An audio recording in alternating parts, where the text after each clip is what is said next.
Dear Amy, I've never told you this, but we've shared so many other things that I just couldn't hold on to this one anymore. I feel like it's too big.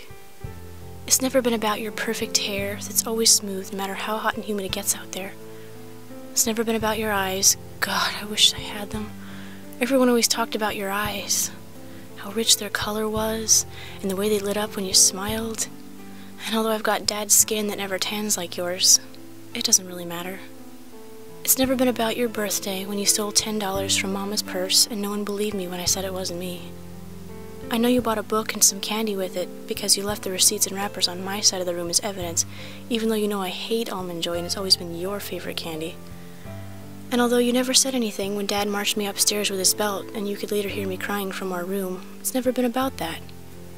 And although it bothered me then, when you'd get calls from boys and I'd hide under your bed and listen in on the other phone and pretend they were talking to me because no boys ever called me, I'm over it now. You were always the pretty one and I was always the smart one, and I wonder now why it had to be one or the other, because you always got awards too. And they seem to notice yours more anyway, but that's all I had. I didn't know this then, but you knew that letter in your locker was meant for me. John later said it was.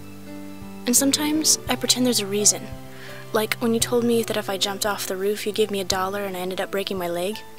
I spent all afternoon at the hospital trying to keep Mama from telling the nurses what I'd done. You didn't even get into trouble for that like you should have. They just sent you up to your room for a few hours, then they couldn't bear it anymore. And I'd like to say that it's always been about that and a lot more. I'd like to say that I haven't been pretending to smile all of these years and hold your hand like Mama and Dad needed me to. But the truth is that I hate you. I hate you because they never noticed me, not even when I broke my leg. Mama left me there at the hospital as soon as the doctor came because you needed her. I know they love both of us, and you were sick, but it would have been nice to have your parents too sometimes.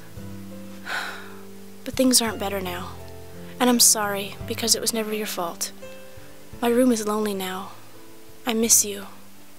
Love, Kate.